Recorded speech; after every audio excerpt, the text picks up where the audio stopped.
सिद्धं शुद्धं परमेयं जिणेन्द्रवर्णेमि चन्दमकलङ्कं गुणरयणभूषणोदयं जीवस्य परुवणं वोच्छम्। गोमठ सार जीवकांड ग्रंथराज में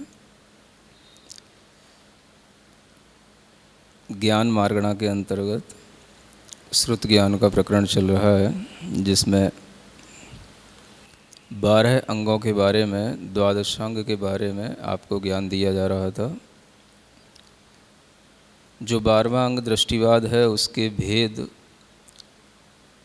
बताए जा रहे थे और उन भेदों को बताते हुए एक भेद उसमें है जो चूलिका के नाम से कहा जाता है। उसी के बारे में यह गाथा नंबर 362 आ रही है। इसको पढ़ते हैं, फिर उसका अर्थ समझते हैं। पुब्बम जल थल माया आगासय रूप गया मिमा पंच भेदाहु चूलियाए तेसु पमाणम इमं कंसो इणम कंसो। यहाँ पर पुब्बम माने पूर्व, इसका वर्णन तो बड़ा वर्णन है, ये आगे इसका वर्णन किया जाएगा।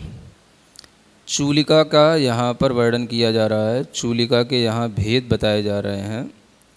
जल माने जलगत, थल माने स्थल वाली, माया माने मायाचार वाली, आकाश माने आकाशगत और रूपगय माने रूपगता। इमा पंच, ये 5 जो है भेदाहु चूलियाए, ये चूलिका के 5 भेद हैं। इनका प्रमाण तेसु प्रमाणम इणम कंसो, यह आगे वाली गाथा में क्रम से बताया जाएगा। यानी ये 5 प्रकार की चूलिकाएं कहलाती हैं। एक जलगत चूलिका, एक थलगत चूलिका, एक माया चूलिका, एक आकाशगत चूलिका और एक रूपगत चूलिका, है ना। ये 5 प्रकार की चूलिकाएं हैं। अब आप पूछ रहे थे कि चूलिका का मतलब क्या होता है।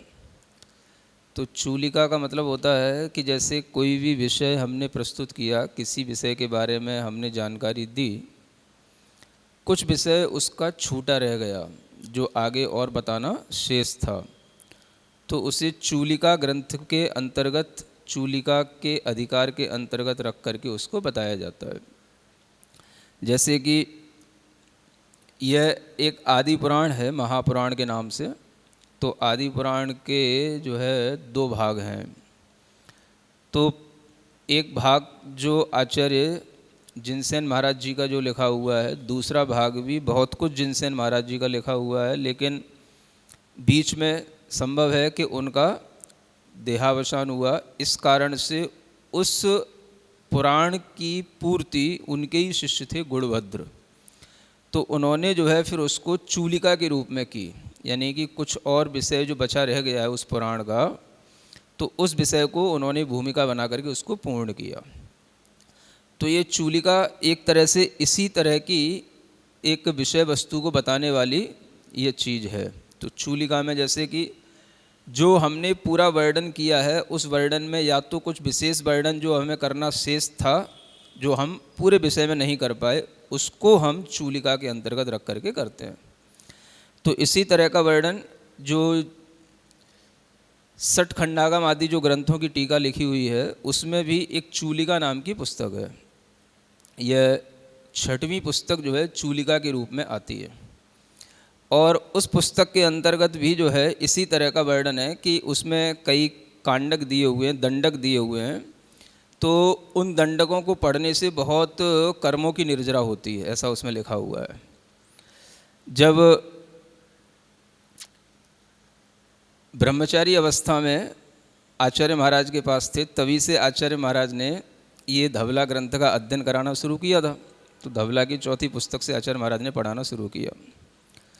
5वीं 6वीं पुस्तक पढ़ाने का नंबर आया, तब तक दीक्षा हो चुकी थी। भाग्योदय में प्रथम चतुर्मास में सागर में आचार्य महाराज ने ये 6वीं पुस्तक पढ़ाना शुरू की। और संयोग की बात कि उस पुस्तक को थोड़े से पढ़ने के बाद ही जो है बुखार आ गया। अब बुखार आ गया तो बुखार में तो ऐसे ग्रंथ पढ़े नहीं जाते, सिद्धांत ग्रंथ। तो वो पुस्तक का पढ़ना, कुछ दिन तक बुखार रहा, पुस्तक तो बहुत बड़ी है, तो पुस्तक का पढ़ना बीच में कुछ छूट गया। फिर जब थोड़ा सा बुखार ठीक हो गया, आचार्य महाराज तो संघ को पढ़ा ही रहे थे, तो फिर बीच में जब थोड़ा सा स्वास्थ्य ठीक हो गया तो आकर के बैठ गए। तो आचार्य महाराज कहते हैं नहीं, अभी भी स्वास्थ्य ठीक नहीं है, ऐसे भारी ग्रंथों को पढ़ने के लिए अभी लोड नहीं लेते हैं, अभी आराम करो।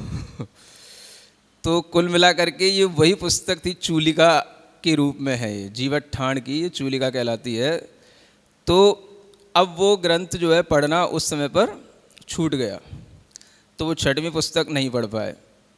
कोई बात नहीं, हमने अपने फिर अब आचार्य महाराज तो एक बार पढ़ा चुके, सो पढ़ा चुके, हमने अपने हिसाब से उसको अध्ययन में ले लिया, जब समय मिला तो उसको पढ़ लिया। अब आपको ये बताना चाह रहा हूँ कि ये बात थी 98 की, है ना, जब पहला चतुर्मास हुआ था। फिर उसके बाद में क्रम दूसरे चलते रहे, दूसरे धवला की और पुस्तकें हैं, फिर जय धवला की पुस्तकें हैं, ये सब क्रम चलता रहा। तो बहुत सारा सिद्धांत आचार्य श्री अपने क्रम से पढ़ाते रहे। अब उनको ये ध्यान रहा कि इसको जो है, इसको माने मुझको कि 6वीं पुस्तक ये पढ़ नहीं पाया, ये चूलिका का जो अध्ययन था वो कर नहीं पाया। और उसमें इतना मैंने पढ़ लिया था जब आचार्य पढ़ा रहे थे कि इसमें जो ये दंडक दिए हुए हैं, इनको पढ़ने से बहुत कर्मों की निर्जरा होती है। तो मतलब ऐसा लगा कि जैसे उन कर्मों की निर्जरा करने के लिए बहुत पुण्य चाहिए होता है, तो उतना उस समय पर बीच में अंतराय कर्म आ गया, है ना। अब ये चूलिका के विषय में ही अंतराय कर्म आता है।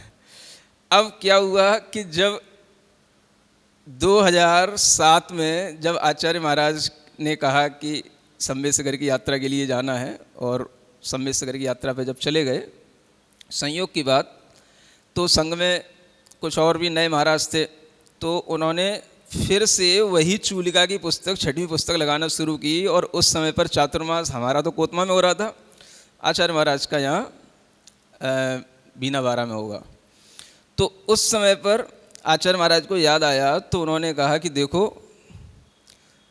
नाम लेकर के कहा कि देखो वो पिड़म सागर अभी भी यहाँ नहीं है, और जब ये चूलिका पुस्तक पढ़ा रहे थे तब भी वो नहीं पढ़ पाया था। देखो इसको कहते हैं अंतराय कर्म। तो कोई बात नहीं, जब उन्होंने संघ के बीच में ऐसी बात रखी तो वो बात मेरे पास तक भी आई कि आज आचार्य महाराज ने जब ये ग्रंथ पढ़ाना शुरू किया तो इस तरह का एक जिक्र किया। तो मुझे लगा कि देखो उनको कितना याद रहता है कि हम क्या पढ़ा पाए, क्या ये नहीं पढ़ पाया, ये भी उनको याद है कि हम अगर कोई चीज़ पढ़ा रही थी तो बीच में अंतराय कर्म आ गया, और वो अंतराय कर्म आने के कारण से वो चीज़ अधूरी रह गई। तो कहाँ 98 की बात और कहाँ 2007 की बात, और उनको वो दिमाग में फिट रही। तो कहने का मतलब यह है कि उन्होंने चलो कोई बात नहीं, जिस भी तरह से स्मरण किया वो अपने लिए बहुत सौभाग्य की बात थी। बुखार भी सौभाग्य की बात है कि गुरु महाराज को इतने दिनों तक स्मृति के रूप में कोई चीज़ याद रही, और उन्होंने उस समय पर संघ के सामने उस चीज़ को कहा। तो कहने का मतलब यह है कि ये चूलिका कुछ ऐसी ही चीज़ होती है ना। अब इस चूलिका में जो जीवट ठाण की चूलिका है उसका वर्णन तो ज्ञात है कि उसमें क्या है, लेकिन इस चूलिका का जो वर्णन है ये तो अभी शास्त्र अपने पास उपलब्ध है नहीं है।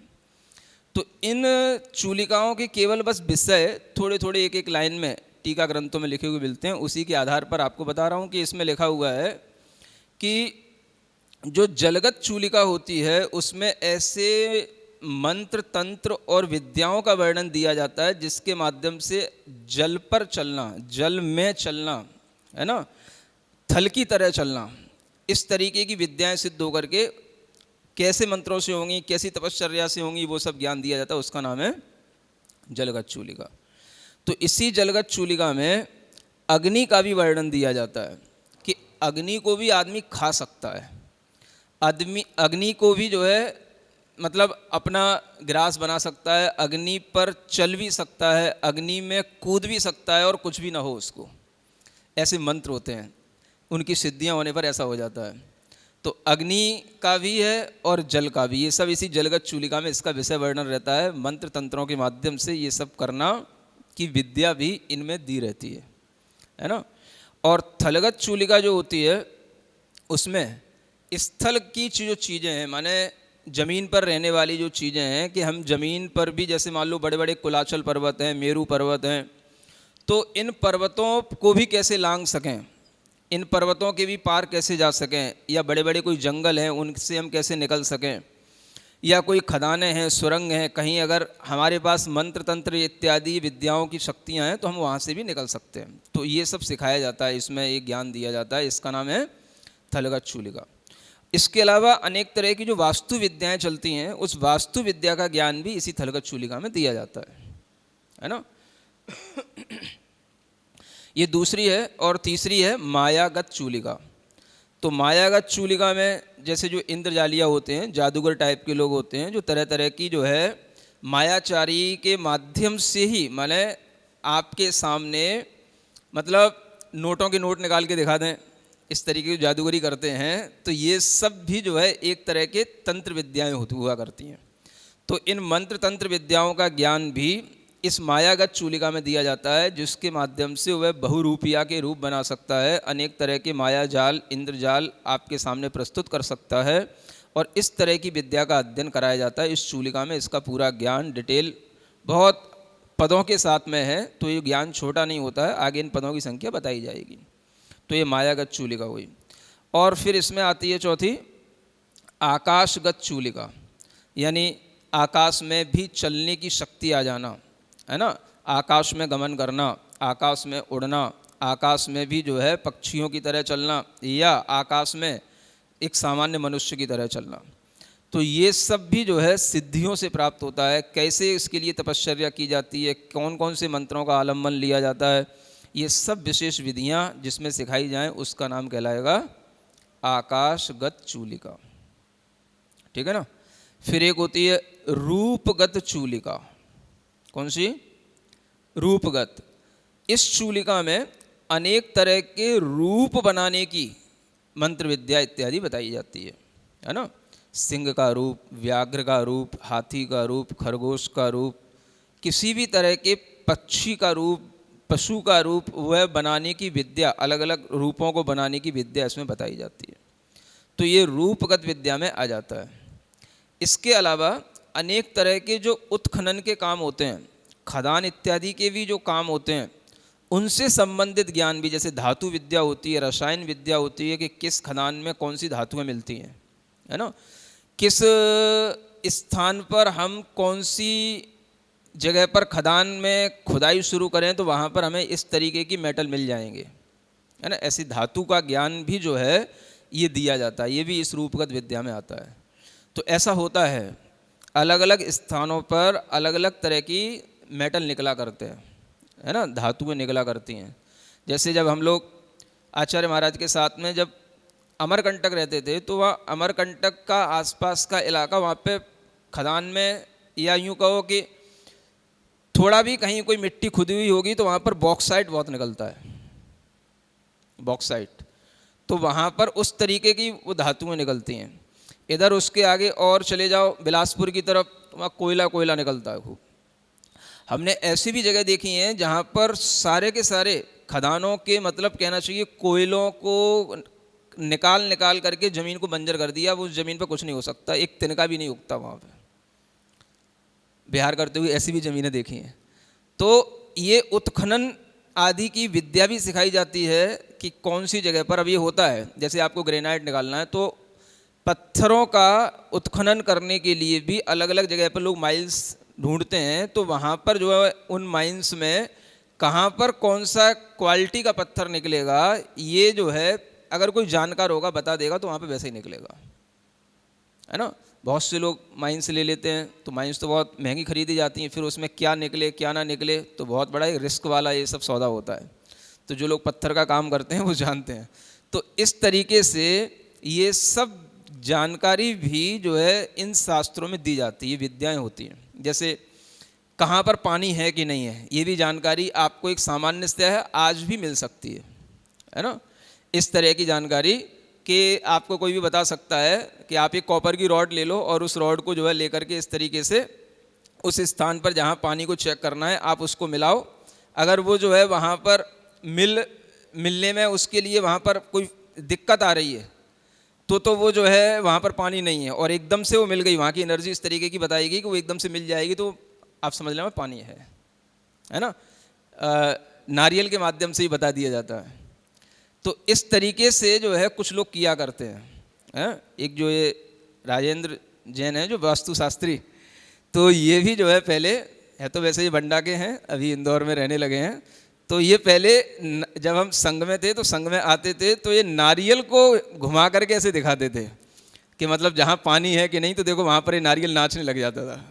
तो ऐसे नारियल के माध्यम से भी, जो गीला नारियल होता पानी वाला, उसके माध्यम से भी ये मतलब पानी की जानकारी ले ली जाती है। तो ऐसा होता है। तो इस तरीके की विद्याएं भी जो है अब आजकल बची नहीं है, जो कुछ भी हैं छोटी मोटी वो लोग उन्हीं में ही बहुत कुछ हासिल कर लेते हैं, ये बात अलग है। तो कहने का मतलब ये है, ये 5 प्रकार की चूलिकाएं हैं, इनका ज्ञान बहुत कुछ मंत्र तंत्रों पर निर्भर करता है, तपश्चर्या सिद्धियों पर निर्भर करता है, तो इसमें ये सब ज्ञान दिया जाता है। अब ये कितने कितने प्रमाण में कौन कौन सी चूलिका इत्यादि हैं, इस प्रमाण को बताने के लिए यहाँ पर ये आगे की गाथा बताई जा रही है। गत नम मन गम गोरम मरगत जब गात नो ननम जजलखा मन नन यम मन नो नन नामम रन घ जघरा नन जलादि। अब इस गाथा में आपको जो बताया जा रहा है वो अक्षर लिखे हुए हैं, और वो अक्षरों के माध्यम से आपको अंकों का ज्ञान करके यहाँ पर ज्ञान दिया जाएगा। अब देखो यहाँ सबसे पहले लिखा है गत न म, है ना। तो गा का मतलब क्या हो गया, क ख ग 3 हो गया। ता का मतलब अब ये टवर्ग के बाद तवर्ग आता है, तो 5वें के वर्ग के बाद में जब तवर्ग शुरू होगा तो वो 6 अंक आ जाएगा उसका, है ना। तो इसका हो गया 6। फिर ना का मतलब 0, और माँ का मतलब पवर्ग का अंतिम 5 हो गया ये, ऐसे गत नम। अब इसमें सब में आपको 1000 तो अपने आप जोड़ देना है। जो ये नोनम शब्द होता है, ये नोनम जो है 1000 के लिए, ये सब में अपने आप को 1000 जोड़ देना। अब यहाँ ये क्या बताया जा रहा है, जो ऊपर हमने चंद प्रज्ञप्ति के बारे में सुना था, कल सुना था ना, उस चंद प्रज्ञप्ति में कितने पद होते हैं वो यहां बताया जा रहा है। तो कितने हो गए,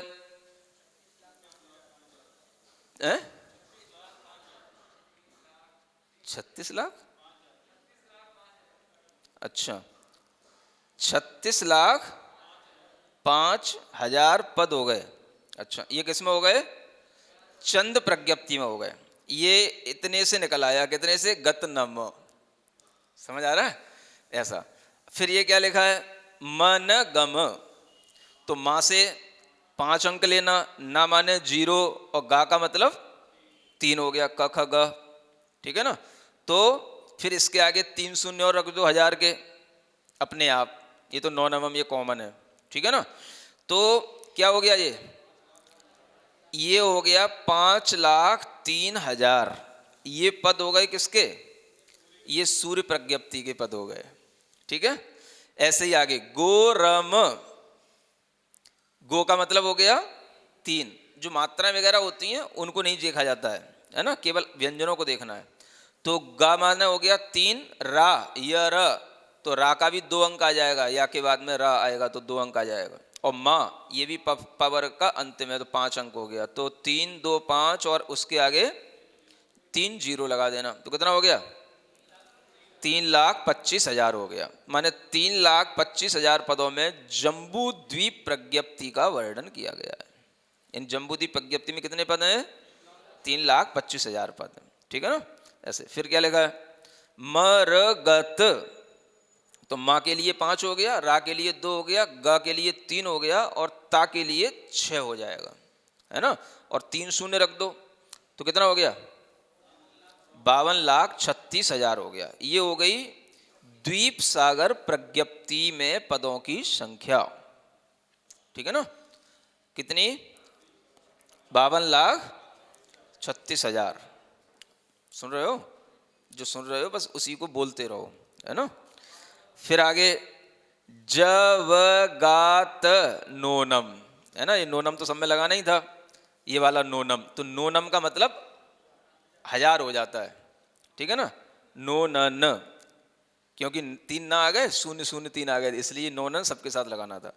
तो जब गात, जा का मतलब हो गया 8, है ना, क्योंकि जा आएगा चवर्ग में, क च, है ना। कवर्ग के 5 अक्षर होने के बाद में फिर चवर्ग का 6वां अक्षर च और 7वां छ और 8वां ज, च छ ज, ठीक है। वर्णमाला तो कुछ आती नहीं, बैठे रहते वजह से, है ना। तो थोड़ी अक्षरों के ज्ञान भी रखो।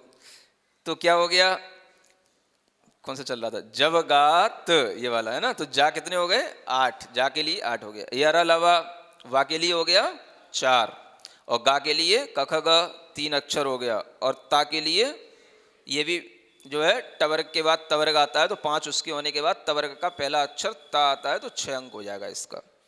और फिर उसमें 3 शून्य लगा दो, तो 84, 36 और 3 शून्य, तो क्या हो गया 84,36,000। ये पदों की संख्या किसकी हो गई, व्याख्या प्रज्ञप्ति में इतने पद हैं। समझ रहे हो? देखो आचार्यों की कला तो देखो, सराहो तो कम से कम, कितना ज्ञान है कि एक गाथा में कितने हजारों लाखों पदों की संख्या इन अक्षरों के माध्यम से बता दी गई है ना। हाँ, एक गाथा में। अब देखो ये हो गया। अब इसके बाद में ये क्या आ गया, ज ज लखा। अब ये तो परिक्रम के 5 भेदों की संख्या हो गई। फिर जज लखा, ये जज लखा है, ये सूत्र के लिए आया। सूत्र ज ज, ज माने हो गया 8 अंक, छ जा अभी बताया था ना, 8 अंक हो गया। ज 2 बार आया तो 88 हो गया, लखा माने लाख हो गया। यानी सूत्र में 88 लाख पद हैं। ये हो गया जज लखा, है ना। दृष्टिवाद अंग का जो सूत्र नाम का भेद है उसमें कितने पद हैं, 88 लाख पद हैं, ठीक है ना। फिर आगे म न न न, ये ना, ये म माने हो गया 5 और न न न ये 3 शून्य रख दो, तो 5,000 हो गए। ये प्रथमान योग के पदों की संख्या हो गई। कितनी, 5,000 पदों में प्रथमान योग का वर्णन किया गया है। ये मन न न ये हो गया। फिर इसके आगे ध म म न नो न न ना म ना मम, ऐसा इतना है ना। अब ये बताया जा रहा है ये पूर्व जो हैं 14 पूर्व, उनके पदों की ये संख्या है, ठीक है ना। तो कितनी, धा माने 9, मा माने 5, फिर मामा का मतलब 5, फिर ना नो ना ना ये शून्य लगा दो, है ना। ना ना ना 5 शून्य लगा दो बीच में, और अंत में माँ आएगा तो फिर 5 लिख दो। लिख लिया? तो कितना हो गया, 95 करोड़ 50 लाख 5। इतने ये पद किसके हो गए, ये 14 पूर्व के जो टोटल पद हैं वो इतने हो जाएंगे, है ना। ये उत्पाद पूर्व आदि, उत्पाद आदि पूर्व आएंगे, इनका नाम आगे लिया जाएगा, अभी बताया नहीं गया है। 14 पूर्व के पदों की ये संख्या है, अभी केवल इतना जान लें, ठीक है। फिर उसके बाद में ये क्या आ गया, र न ध ज ध रा न न, जलादि, जलादि लिखा है ना। तो ये जलगत आदि जो चूलिकाएं थीं, ये प्रत्येक चूलिका में इतने पद होते हैं। कितने, ये जो लिखे हुए हैं, माने एक गाथा में देखो तो कितना सारा वर्णन संख्या का हो गया। ये कंप्यूटर भी फेल है इसके आगे, समझ आ रहा है ना। कि देखो अब जा का ये कितने हो गया, रा माने 2, ना माने 0, धा हो गया, धा का अंक हो जाएगा 9 का, जा माने 8, फिर धा आ गया, फिर 9, रा माने 2 और ना ना 0 0, सब मिलाओगे तो कितना हो जाएगा, 2 करोड़ 9 लाख 89,200। इतने ये जो ये चूलिकाएं बताई थी, जलगत, थलगत, आकाशगत, है ना, मायागत, रूपगत, इन सब में प्रत्येक में इतने पद होते हैं, माने प्रत्येक चूलिका में ये पद होते हैं इतने। ठीक है ना, ऐसा। अब आगे की गाथा और तो पढ़ना ही है। याजक नामे नानन मेदानि पदानि होन्ति परियम में का नवधीवाचनान